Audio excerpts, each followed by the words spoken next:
ବାହାତଟା କେତେଟାରେ ଆପଣ ଦୋକାନ ଖୋଲିଲେଣି? ଦୋକାନ 5ଟାରେ ଖୋଲା ହେଲା। 5ଟାରେ କ'ଣ ଆଇଟମ୍ କରିଛନ୍ତି ଆପଣ?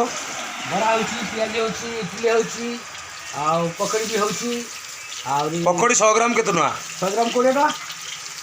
ବରା ପିସ୍ଟା 2 ଟଙ୍କା। ଚପ୍ 2 ଟଙ୍କା। ସେତିକି 2ଟା ଆଇଟମ୍। ଇଟିଲି 2 ଟଙ୍କା। ଇଟିଲି 2 ଟଙ୍କା। ଆଉ କିଛି ନାହିଁ, 3ଟା ଜିନିଷ। ପିଆଜି 2 ଟଙ୍କା ହେଉଛି, 5 ଟଙ୍କିଆ ବି ହେଉଛି। ଏଇଟା ପିଆଜି ପଇଲା। ହଁ, ଏଇଟା ଆଳୁଚପ ପଡ଼ୁଛି 2 ଟଙ୍କା। କୋଉଟା ଆଳୁଚପ? এই যে পড়ুଛି আলুচপ ପିଆଜ ପକେଇନ ଆଉ। ବରାରେ କ'ଣ କ'ଣ ପକାଉଛନ୍ତି ଆପଣ? ବରା ଜିରା ପଡ଼ୁଛି, ପିଆଜ ପଡ଼ୁଛି, ଭେସୁଆ ପତ୍ର ପଡ଼ୁଛି, ଆଉ କିଛି ନାହିଁ, ଲଙ୍କା ପଡ଼ୁନି।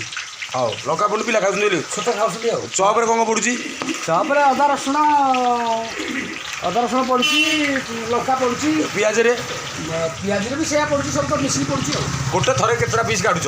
ଗୋଟେ ଥରକେ ଗୋଟେ ପିସ୍ରେ ତଥାପି 50 ପିସ୍ ବାହାରୁଛି, 30 ପିସ୍ ବାହାରୁଛି, 20 ପିସ୍ ବାହାରୁଛି। ଏମିତି ମାନେ ନାହିଁ? ସେମିତି ମାନେ ନାହିଁ। ଦିନକୁ ହାରାହାରି କେତେ ରୋଜଗାର? ଟିକେ ଭିତରୁ ପଚାରିଦେଲି, ଖରା ହେବିନି। ରୋଜଗାର କେତେ? ରୋଜଗାର ମାସକୁ ଦିନ ପଚାରିଛି, ମୁଁ ମାସ ଆଡ଼େ ଯାଇନି, ମୁଁ ଟିକେ ପଢ଼ା କମ୍ ତ ମୋର। ହଁ, ଦିନ ହେଲେ ଦିନକୁ ତଥାପି 5 ଭିତରେ ରହୁଛି ଆଉ। ମାନେ ଏଇଟା ଲାଭଟା। ଲାଭଟା ଏ ଯେଉଁ ବରା ଛାଣୁଛନ୍ତି ଦିନକୁ କେତେ ପିସ୍ ଛାଣୁଛନ୍ତି? ଟିକେ ଯିବା ଭିତରକୁ। କେତେ ପିସ୍ ବୋଲି ତଥାପି ବରା ଆଳୁଚପ ଗୁଲଗୁଲା ପିଆଜ ହେଇକି କେତେ ପିସ୍ ଛାଣୁଛନ୍ତି ସେଇଟା ଯିବା। କେତେ ପିସ୍ ତଥାପି 200 କି 300 400 ହେଉଥିବ ଆଉ। ନା ଠିକ୍ ଆକୁରେଟ୍ କୁହନ୍ତୁ। 400 ଇଟିଲି କେତେ ପିସ୍ ଛାଣୁଛ? ହଁ, ଇଟିଲି ଯାହାହେଲେ ମିନିମମ୍ 5 ଭାରି 4 ଭାରି ହେଉଛି। 4 ଭାରି ହେଲେ 24 240 ଅଢ଼େଇଶହ ହେଉଛି ଆଉ। ସେ କଥା କଥା ଶୁଣା 240 ଅଢ଼େଇଶହ ହେଉଛି ଆଉ। ଇଟିଲି ବରା ଏମିତି କେତେ ଯିବ?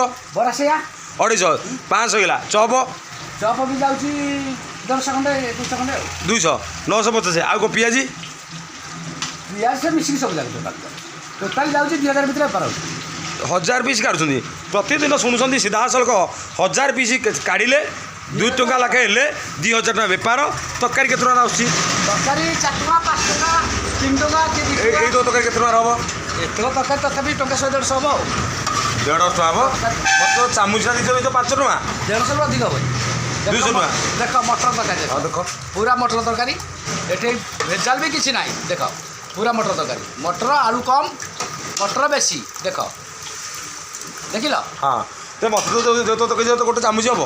ସେ କଥା ମଟର ମୋତେ ତ ଦେଇଛ, ଖରା ହେବନି, ଏଇଟା ଛୁଟି ମୋତେ ତ ଦେଇଛ। ଏଇ ତକ 5 ଟଙ୍କାର ଗୋଟେ ଚାମୁଚ ହେବନି। ଚାମୁଚ ହେଲେ କେତେ? ସେତିକି 5 ହିସାବ କରିବ। 20 ଶେଷ ହେଇଯିବ। 20 ଚାମୁଚ ଶେଷ ହେଇଯିବ। ଇଏ ଅତି କମରେ 200 ଚାମୁଚ ହେବ। ନା ମିଛ କହିବି ଦେଖିଆ, 200 ଚାମୁଚ ହେବ। 200 ଚାମୁଚ ହେବ। ଏଇଥିରେ ଆଜ୍ଞା 200 ଚାମୁଚ ହେବ। ଏଇତ ନାଇଁ ହେବନି। ମୋତେ ଗୋଟେ ଚାମୁଚ ଦେଇଛ। ହଁ, ଗୋଟେ ଚାମୁଚ ଟିକେ ଦିଆହେଇଛି। ହଁ, 5 ଟଙ୍କା ନେଇଛ। 4 ଟଙ୍କା ନା 5 ଟଙ୍କା ଗୋଟେ ଟଙ୍କା ହିସାବ କରିଦିଅ। କ'ଣ 5 ଟଙ୍କା ତାମାନେ 200 ଚାମୁଚ। ଇଏ 2 5 10। ହଁ, କେତେ ହେବ? ଗୋଟା ଚାମୁଚ 5 ଟଙ୍କା ହେଲେ 200 ଚାମୁଚ କେତେ ପଇସା ହେଲା? 1000। ତମରି କଥା ଯିବା। ହଉ 2000 1000 3 ଘଣ୍ଟା ବେପାର ପ୍ରତିଦିନ। ମିଠା କ'ଣ ବିକୁଛ? ତମରି କଥା ଯିବା। ତମରି କଥା ରହ, ସିଏ ନୁହେଁ ସିଏ ରହ। ନା ତମରି କଥା ଯାଅ, ତମରି କଥା ଯିବା। ମିଠା ମିଠା ମିଠା ମିଠା। ହଁ, ପୋଡ଼ କେତେ? ସାରେ ପୋଡ଼ ପୋଡ଼ ରସଗୋଲା 220। ବର୍ତ୍ତମାନ ବଢ଼ିଗଲା, ଗ୍ୟାସ୍ ବଢ଼ିଗଲା, ଆଉ କାଠ ବି ବଢ଼ିଗଲା। କାଠ କୁଇଣ୍ଟାଲ ଆମେ 400 ଟଙ୍କା କିଣୁଥିଲୁ। କାଠ ବର୍ତ୍ତମାନ 700 ଟଙ୍କା। କାଠ 700 ଟଙ୍କା। ହଁ ହଁ, କହିଛେ ମୁଁ ସବୁ ଜାଣିଯିବ। ପଢ଼ା ମୋ ପାଠ କମ, ମୋ ସେଟା ପଢ଼ା କମ, ହିସାବ ମୋର ଭଲ ଅଛି। ହଁ, ଆଗରେ ଯଦି ଗ୍ୟାସ୍ ଯଦି କାଠ ଖୁସାନ୍ତ କରିକି ଆଣିଲୁ, ଗ୍ୟାସ୍ ଦାମ ବର୍ତ୍ତମାନ 1600 ଟଙ୍କା। ହଁ, ଆଉ ଯଦି ସରକାର କାଲି କହିଛି ବର୍ତ୍ତମାନ ସବୁ ବାଣିଜ୍ୟ ଫାଣିଜ୍ୟ ସବୁ ଫ୍ରି, ଯେମିତି ନେଉଥିଲ ସେମିତି ଫ୍ରି କହିଛନ୍ତି। କାହିଁ ଆମେ ତ ପାଉନୁ? ତମେ ପାଉନ, ତମେ ଧର ଏଇ ଗ୍ୟାସ୍ ଏଜେନ୍ସିକି ଧର। ସେ ପାଉନୁ ତ ସିଏ କହୁଛି। ସାମ୍ବାଦିକ ଯେଉଁ ଆଇସି ତାଙ୍କୁ ଧରନ, ଯେଉଁ ପୂର୍ଣ୍ଣ ସାମ୍ବାଦିକ ଆସୁଛନ୍ତି ବାଙ୍କିର, ଯେଉଁ କଳାପତ ବାଲିପାଟ, ତାଙ୍କୁ କହୁନ ସେ କରିଦେବେ। ସେ ଟୋଟାଲି ମନା କରୁଛନ୍ତି। ମୋତେ ଧର, ତମର କେତେ ଗ୍ୟାସ୍ ଦରକାର? ଗ୍ୟାସ୍ ମୋର ମାସକୁ 7ଟା ହେଲେ ହେଇଯାଉଛି। 7ଟା 7 × 14 ଦିନକୁ 1 ଲାଖେ ଯାଉଛି। ନାଇଁ ଆଉ ମାସକୁ 7ଟା ଖଣ୍ଡେ ଯାଉଛି। ମାନେ ଗୋଟା ଗ୍ୟାସ୍ 3-4 ଦିନ ଯାଉଛି। ହଁ, 3-4 ଦିନ 5 ଦିନ ଯାଉଛି। କଣ୍ଟ୍ରୋଲରେ ଆମେ ଚଲେଇଛୁ। 250 ଟଙ୍କା ଲାଗେ ପହିଲା ହିସାବ। କାଠ ଜାଣିଲେ କେତେ ଟଙ୍କା ଦିନକୁ ଯିବ? କାଠ 50 କେଜି ଚଳିବ। କେତେ ଟଙ୍କା? 50 କେଜି କାଠଟା ହେଉଛି 350 ଟଙ୍କା। 350 ଟଙ୍କା। କାଠଟା ଭଲ ନା ଗ୍ୟାସ୍ଟା ଭଲ? ତମରି କଥା ଯିବା। କାଠଟା ଭଲ, କିନ୍ତୁ ସର୍ଟେଜ୍ ଗୋଟେ ଚୁଲେ କରି ହେଉନି ବୋଲି ଗ୍ୟାସ୍ ଲଗା ବାଧ୍ୟ। ଶୁଣୁଥିଲେ ପ୍ରତିକ୍ରିୟା, ଗ୍ୟାସ୍ ଦରଦାମ ବଢ଼ିଛି କିନ୍ତୁ ଗ୍ୟାସ୍ଠୁ କାଠଟା ଭଲ। ମଉସା ନିଜେ କହୁଛନ୍ତି କାଠଟା ସୁବିଧା। ଗ୍ୟାସ୍ଠୁ ଖାଇବା ଭଲ, ପେଟ ଦୁର୍ଗୁଣ ବି ଭାଙ୍ଗିବ, ଆଉ ଗ୍ୟାସ୍ ବି ପେଟ ହେବନି। କାଠ ରୋଷେଇଟା ସଦାବେଳେ ଭଲ।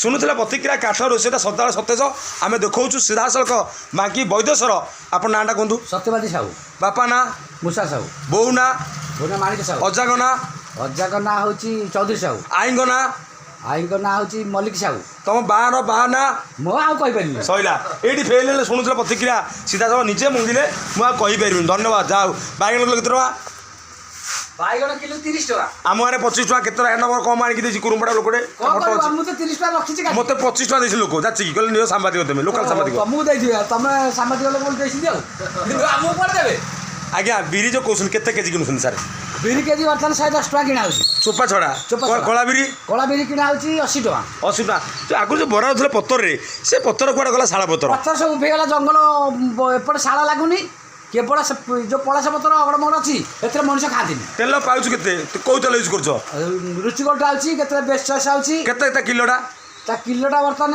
170 ହଁ 170 ପଡ଼ୁନି ଆଉ 170 ପଡ଼ିଯାଉଛି ସିଧାସଳଖ ଶୁଣୁଥିଲେ ପ୍ରତିକ୍ରିୟା ଫାଷ୍ଟ ଭିଜୁଆଲ୍ ଯାହା ମାଇକେଲ କହିଲେ ସେଇଟା ସେ ହଁ କହିଲେ ନାହିଁ କହିଲେନି ରୁଚିଗୋଲ୍ଡ ବି ଆସୁଛି କହିଦେଲ ଆଉ ଶେଷ ଥର ପାଇଁ ମୁଁ କେମିତି ଲାଗିଲି କୁହ ତମେ ଭଲ ଲାଗୁଛ ମୁଁ ଖରାପ ଲୋକ ନାଇଁ ତ ମଦ ପିଏ ସିଗାରେଟ୍ ଟାଣେ ନାଇଁ ନାଇଁ କୋଉ ଡହରା କରେ ତମର କିଛି ନାହିଁ କାହାକୁ ଭାଣ୍ଡାମି କରେ ନାଇଁ ନାଇଁ କୋଉଠି କାହାକୁ ଅପମାନ କରେ ନାଇଁ ନାଇଁ ମୁଁ କାହା ଶଳା ନାଇଁ ସୁଶାସଳା ସଇଲା ଶୁଣୁଥିଲେ ପ୍ରତିକ୍ରିୟା ସୁଶାସଳାଙ୍କର ନାଁ ପାଇଲି ଧନ୍ୟବାଦ ବାପା ବୟସ କେତେ 80 ଆପଣଙ୍କୁ 70 ଝିଅ କ'ଣ ନବା ନିଅ ଯା ବରା ତରକାରୀ 25 ଟଙ୍କା ଦିଅ 25 ଟଙ୍କା ହଁ ହଁ ଦିଅ ସୁଟିଂ ହେଉଛି 20 ଟଙ୍କାକୁ ବରା ହେଉଛି 10ଟା ହଁ ତରକାରୀ ହେଉଛି 5 ହଁ ଦିଅ ହଁ ସୁଟିଂ ହେଉଛି ବୁଝାଉଛି ଦେଖି ଦିଅ ଆଗ ତରକାରୀଟା ପୁରେଇ ଦିଅ ନେବ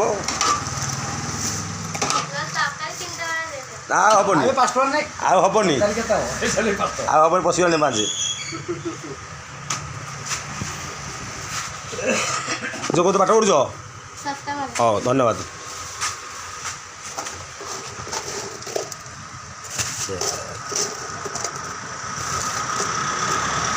ସାଇଜ ବରା ବିକ୍ରମ ଛୋଟିଆ ବରା ନୁହଁ ଆଉ ବିକ୍ରମ ଛୋଟିଆ ବରା ସାଇଜ ବରା ଲାଭ ନାହିଁ ବେପାର ଜୋର ବେପାର